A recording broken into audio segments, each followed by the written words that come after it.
İradeli bir karar verdiğimizde aslında karar anından önce beynimizde bir şeyler çoktan başlamış olabilir. 1980'lerde nörofizyolog Benjamin Libet, insanların basit bir el hareketi yapmaya karar verdikleri anı ve beyin aktivitelerini ölçtüğü deneyler yaptı. Sonuçlar oldukça şaşırtıcıydı. Denekler bilinçli bir hareket isteğini hissetmeden yaklaşık yarım saniye önce beyinlerinde hazırlık potansiyeli adı verilen bir sinyal yükselmeye başlıyordu. Yani beyin sanki kişi farkına varmadan önce harekete hazırlanıyordu. Bu bulgu, özgür irade kavramını sorgulatacak kadar çarpıcıydı. Pek çok kişi, eğer beynimiz kararımızı biz farkına varmadan veriyorsa, gerçekten özgür irademiz var mı sorusunu sormaya başladı. Kimileri Libet'in deneylerini iradenin bir illüzyon olabileceğine kanıt olarak gördü. Kimileri ise beynin bu erken sinyallerini bilinçli zihnin son anda veto edebileceği bir hazırlık olarak yorumladı. Libet buna bilinçli engelleme veya free want demişti. Daha yeni araştırmalar, bu beyin sinyalinin aslında kararı başlatan şey olmayabileceğini, belki de beyindeki rastgele dalgalanmaların bir sonucu olduğunu öne sürdü. Yine de Libet deneyleri özgür irade konusunda büyük bir tartışma başlattı. Bu tartışmada genellikle nedensellik, sebep-sonuç zinciri, yani önce beyin aktivitesi sonra karar vurgulansa da biz okları tersine çevirmeyi düşüneceğiz. Ya sebep-sonuç ilişkisi her zaman ileri yönde ilerlemiyorsa, ya gelecekteki kararlarımız şimdiki beyin sinyallerimizi etkileyebiliyorsa, bu fikir ilk bakışta çılgınca gelebilir. Fakat bilim dünyasında zamanın doğasına dair alışılmışın dışında teoriler var. Retrocausality, tersine nedensellik ve blok evren teorileri. Libet'in bulgularını bu teorilerin ışığında inceleyerek özgür iradeyi zaman kavramının farklı yorumlarıyla birlikte ele alalım. Zaman gerçekten sandığımız gibi akıyor mu? Yoksa tüm anlar zaten belirlenmiş halde mi duruyor? Ve eğer ikinci seçenek doğruysa, seçim yapma deneyimimizi nasıl yorumlamalıyız? Retrocausality kelime anlamıyla tersine nedensellik demektir. Alışageldiğimiz nedensellikte bir neden, her zaman kendisinden sonra gelen bir sonuca yol açar. Oysa retrocausality'de sonucun sebebinden önce gerçekleşebileceği düşünülür. Yani gelecek bir olay, geçmişteki bir olayı etkileyebilir. İlk duyduğumuzda akla bilim kurgu filmleri veya zaman yolculuğu hikayeleri gelse de bu kavram fizik dünyasında tartışmalı da olsa yer buluyor. Örneğin kuantum fiziğinde bazı deneyler yorumlanırken retrocausal ifadeler kullanılır. Gecikmeli seçim, delayed choice, kuantum deneyi buna klasik bir örnektir. Bir fotonun dalga mı parçacık mı davranacağı, foton çoktan yola çıktıktan sonra yapılan bir ölçüm tercihiyle belirlenebilir. Scully ve Drühl'ün önerdiği bu deney, 1990'larda gerçekleştirilmiştir. Sanki gelecekteki ölçüm seçiminin fotonun geçmiş davranışını etkilediğini göstermiştir. Kuantum dünyasının tuhaflığı sayesinde etki ve neden arasındaki çizgi bulanıklaşabilmekte, zaman okunun hep ileri doğru olmadığı izlenimi uyanmaktadır. Benzer şekilde bazı fizikçiler iki zamanlı vektör formalizması gibi yaklaşımlarla bir kuantum sisteminin hem geçmişten geleceğe hem de gelecekten geçmişe ilerleyen dalga fonksiyonlarıyla tanımlanabileceğini öne sürer. Kulağa çılgınca gelse de bunlar matematiksel olarak tutarlı ve deneysel sonuçlarla çelişmeyen yorumlardır. Yani evrenimizin en temel düzeyinde zaman simetrik olabilir ve geleceğin geçmişi belirlemede rolü olabilir. Retrocausality kavramı sadece kuantum parçacıklar için değil, bazen insanlar ve beyin için de gündeme gelir. Örneğin, psikoloji ve parapsikoloji alanında yapılan bazı ilginç deneyler, insanlar henüz görmedikleri duygusal içerikli bir görüntüye karşı önceden fizyolojik tepki verebiliyor mu diye araştırmıştır. Dr. Dean Radin'in Presentiment, sezgi deneylerinde, deneklerin rastgele sırayla gösterilen, sakin veya rahatsız edici görüntülerden birkaç saniye öncesinde cilt iletkenliği, kalp ritmi, göz bebeği gibi tepkilerinde farklılıklar gözlemlendiği rapor edilmiştir. Yani, örneğin birazdan korkutucu bir fotoğraf görecek bir kişinin daha fotoğraf görünmeden vücudunda hafif bir alarm tepkisi oluştuğu iddia edilmiştir. Benzer şekilde psikolog Daryl Bem, insanların gelecekteki rastgele olayları Mesela ekranda nerede belirecek bir görseli, istatistiksel olarak az da olsa tahmin edebildiklerini öne süren tartışmalı çalışmalar yayınladı. Bu çalışmalar ana akım tarafından sağlam bir şekilde tekrarlanamadığı için eleştirilse de, retro-causality kavramının gelecekten gelen etki fikrini zihin ve beyin alanında da gündeme getirdiğini görüyoruz. Peki Libet'in deneyine geri dönersek, beyindeki hazırlık potansiyeli sinyali acaba gelecekteki bilinçli kararımız tarafından tetikleniyor olabilir mi? Bu radikal bir yorum olarak kulağa gelebilir. Standart açıklama, beynin bilinçsizce kararı başlattığı ve bilincin sonradan devreye girdiği yönündedir. Ancak retro-causality perspektifinden bakarsak, belki de gelecekte gerçekleşecek bilinçli niyet anı geçmişe doğru bir iz bırakıyor ve beyin bu izi takip ederek hazırlığa başlıyor. Yani zaman çizgisi düz bir ok değil de döngüsel bir etkileşim içeriyorsa, nedenselliğin yönü çift taraflı olabilir. Bilim insanları bu olasılığı tamamen göz ardı etmiş değiller. Kuantum bilinç teorileriyle ilgilenen bazı araştırmacılar, beyinde kuantum süreçler olabileceğini ve bunların zaman simetri prensipleri gereği geriye doğru etkiler yaratabileceğini öne sürüyorlar. Örneğin, ünlü fizikçi Roger Penrose ve anestezist Stuart Hameroff'un ORC-OR, Orchestrated Objective Reduction kuramında, bilincin kuantum kütle çekim etkileriyle oluştuğu ve zamanın iki yönünde de etkiler barındırabileceği tartışılıyor. Hameroff, Libet'in bulgularını yorumlarken, beyindeki kuantum bilgi parçacıklarının yaklaşık 500 milisaniyeye kadar geriye dönük etki gösterebileceğini belirtiyor. Hatta Libet'in deneylerini beyinde geri zaman etkilerinin kanıtı şeklinde sunanlar bile var. Kısacası, kesinlikten uzak spekülatif bir alan olsa da, gelecekten gelen sinyaller kavramı akademik literatürde tamamen dışlanmıyor. Elbette bu fikirler henüz kanıtlanmış bilimsel gerçekler değil, daha çok felsefi çıkarımlar veya sınırdaki hipotezler. Yine de zihnimizi şöyle bir egzersize davet edelim. Eğer gerçekten gelecekte alacağımız bir karar, beynimizde önceden bir iz bırakabiliyorsa, özgür iradeyi nasıl tanımlarız? Bu durumda, biz kararımızı gelecekte zaten almış oluyoruz ve beynimiz sadece bunu takip ediyor demektir. Bu, özgür iradenin klasik anlamda ortadan kalkması gibi görünse de, belki de özgür iradeyi zamanın lineer olmaması bağlamında yeniden düşünmeliyiz. İşte tam bu noktada blok evren teorisi devreye giriyor. Fizikte zamanın doğasına dair en ilginç fikirlerden biri blok evren, block universe modelidir. Bu model, özellikle Einstein'ın görelilik teorisinden çıkan sonuçlarla güç kazanmıştır. Kısaca, blok evren, evreni 4 boyutlu, değişmez bir blok olarak tasvir eder. Uzayın 3 boyutu, en, boy, yükseklik, yanına zaman boyutunu eklediğimizde ortaya tüm olayların bu blok içinde donmuş halde bulunduğu bir tablo çıkar. Geçmişte olmuş olan her şey, şu an olup bitenler ve gelecekte olacaklar, hepsi bu 4 boyutlu uzay zaman blokunun içinde kendi yerlerinde mevcuttur. Bizim şimdi dediğimiz an, bu blok içinde sadece belirli bir kesittir.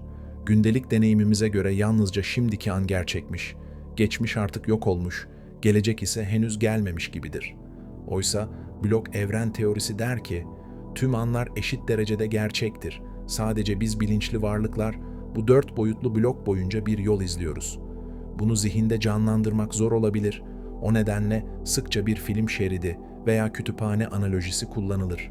Bir film makarasını düşünün. Filmdeki tüm kareler, filmin başı, ortası, sonu aslında makarada fiziksel olarak aynı anda vardır. Ancak projektör ışığı her seferinde tek bir kareyi aydınlattığı için izleyici olayları sıralı ve akış halinde görür. Blok evrendeki zaman da buna benzetilebilir. Biz bilincimizle şimdi adlı projektör ışığını blok boyunca gezdiriyoruz ve zaman akıyormuş hissine kapılıyoruz. Oysa blok evrende bakış açımızı değiştirip dışarıdan baksak zaman akmaz. Başlangıçtan sonuna tüm olaylar bu 4 boyutlu yapı içinde durur. Görelilik kuramcısı Minkowski'nin 1908'de söylediği gibi artık uzay ve zaman tek başlarına yoktur, sadece uzay zaman vardır. Blok evren modeli ilk başta kaderci bir tablo gibi görünebilir. Gerçekten de filozoflar bu modeli determinist bir evren anlayışıyla ilişkilendirirler. Eğer gelecekte atacağım adımlar şimdiden evrendeki blokta bir yerlerde duruyorsa, O adımları gerçekten ben mi seçiyorum? Özgür irade kavramı burada bir açmaza girer gibi oluyor. Çünkü özgür iradeyi genellikle farklı alternatifler arasından herhangi birini seçebilme yetisi olarak düşünürüz. Oysa blok evrende alternatif diye bir şey yoktur. Sadece olmuş ya da olacak olaylar vardır. Filmin sonu zaten çekilmiştir ve başka türlü olması mümkün değildir. Ünlü bir benzetmeyle, gelecek henüz izlemekte olduğumuz bir filmin sonu kadar sabittir. Biz sadece henüz sonunu bilmediğimiz için birçok ihtimal var sanırız. Blok evrende şu anki kararlarımız da aslında blokta yerlerini almıştır. Biz o kararı şimdi veriyor olsak da farklı bir karar verme olasılığımız blok evren perspektifinde yanılgıdır. Bu durum özgür irade açısından içimizi biraz ürpertir, değil mi? Kaderimiz zaten yazılıysa bizim seçim yapma hissimiz boşuna mı diye düşünebiliriz. Fakat burada ilginç bir noktaya geliyoruz. Öznellik ve nesnellik farkı. Blok evren modelinde nesnel olarak Tanrı'nın veya dört boyutlu bir varlığın gözünden her şey belirlenmiştir. Ama biz öznel deneyimimizin içinden baktığımızda seçeneklerle dolu bir akış yaşarız. Bir blok evrende yaşıyor olsak bile biz her an seçim yaptığımızı hissedeceğiz. Çünkü bilmiyoruz geleceğin blokta ne olduğunu. Bu, bir anlamda deterministik bir evrende özgür iradenin nasıl hissedilebildiğini açıklayan bir bakış açısı. Uyumlu, kompatibilist, özgür irade görüşleri, blok evren ya da determinizm doğru olsa bile özgür iradenin tamamen anlamsız olmadığını savunur. Örneğin, seçim yapmak, blok evrende de gerçekleşen bir olaydır. Sadece seçimimizin sonucu alternatif değil, tek bir çizgide gerçekleşir. Biz yine de kendi isteğimizle yapmış oluruz. Sadece isteğimiz de evrenin parçasıdır. Bu soyut kavramı somutlaştırmak için popüler kültürden harika bir örnek var. Arrival, Geliş filmi. Denis Villeneuve'ün yönettiği 2016 yapımı Arrival filmi, zamanda doğrusal olmayan algıyı çok güzel işleyen bir hikaye anlatır. Filmde dünyaya gelen uzaylılar, insanlara benzersiz bir dil armağan ederler. Bu dilin tuhaf bir etkisi vardır. Dili öğrenen kişi, zamanı uzaylıların baktığı gibi görmeye başlar. Yani doğrusal değil, bütünsel. Baş karakter Louis, uzaylıların dilini kavradıkça, kendi hayatının gelecekteki olaylarını zihninde görmeye başlar. Geçmiş, şimdi ve gelecek adeta iç içe geçer. Arrival açıkça zaman ve özgür irade temaları üzerine kuruludur. Louis karakteri, gelecekte yaşayacağı hem mutlu hem acı olayları, örneğin henüz doğmamış kızının gelecekteki ölümünü, önceden biliyor. Peki bu bilgi onun seçimlerini değiştiriyor mu? Filmin en can alıcı sorusu bu. Geleceği bilmek, özgür iradeyi yok eder mi? Louis, kızıyla ilgili acı sonu bilmesine rağmen yine de o geleceğe doğru adım atmaktan vazgeçmiyor. Sanki kaderini kabul ederek seçim yapıyor. Bu durum, dışarıdan bakınca çelişkili görünebilir. Eğer zaten ne olacağını biliyorsa, başka türlü davranma seçeneği var mıydı? Filmde bu ikilem net bir şekilde ifade edilmese de şu şekilde yorumlayanlar var. Arrival'ın belirlenmiş evreninde özgür irade ancak zaten yapacağını bildiğin seçimi hayata geçirmek şeklinde vardır. Geleceği değiştirmemeyi seçerek aslında onu gerçekleştirmiş olursun. Louis de tam olarak bunu yapar. Geleceği değiştirmeye çalışmaz.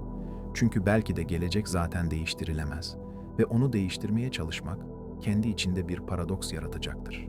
Bu izleyiciye garip bir alın yazısı duygusu verirken diğer yandan da duygusal bir mesaj taşır.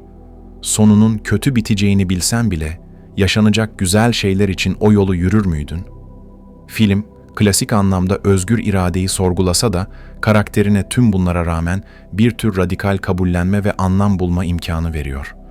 Yani Arrival, blok evren modeliyle uyumlu bir dünya çizip bu dünyada insan deneyiminin nasıl olabileceğini gösteriyor. Popüler kültürde benzer temaları işleyen başka örnekler de var.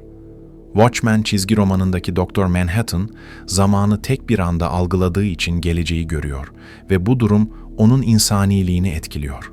Ya da Interstellar filminde zamanın göreceli doğası ve döngüsel iletişim temaları görülüyor. Şimdi bütün bu parçaları bir araya koyalım. Libet'in deneyleri beynimizde bilinçli farkındalık oluşmadan önce başlayan bir sürece işaret ediyordu. Bu, zamanda ileri yönde nedensel bir zincir olarak okunabilir. Beyin başlatır, zihin izler. Fakat retrocausality perspektifini düşündüğümüzde zihin bitirir, sinyali geçmişe yollar gibi ters bir yorum imkanı belirdi. Öte yandan blok evren perspektifi aslında bu ikilemin ötesinde bir resim çiziyor. Bütün bu süreç, beyin sinyali, bilinçli karar, hareket, blokta zaten yerini almıştır. Yani beyin aktivitesinin erken başlaması da, bilinçli niyetin sonra gelmesi de, özgür irade hissinin deneyimlenmesi de, evrenin dört boyutlu yapısının değişmez bir parçasıdır. Blok evrende zaman dilimleri aynı anda var olduğundan, beyin mi karar verdi, zihin mi karar verdi? Sorusu belki de yanlış bir sorudur. İkisi de o blokta gerçekleşiyor ve başka türlü olamazdı. Burada bilimsel ve felsefi iki uç yaklaşım görüyoruz. Retrocausality, zamanda nedenselliğin çift yönlü olabileceğini söyleyerek sıra dışı bir özgür irade modeli sunabilir. Zihin ve beyin arasındaki etkileşimi zaman dışı bir döngü olarak düşünebiliriz.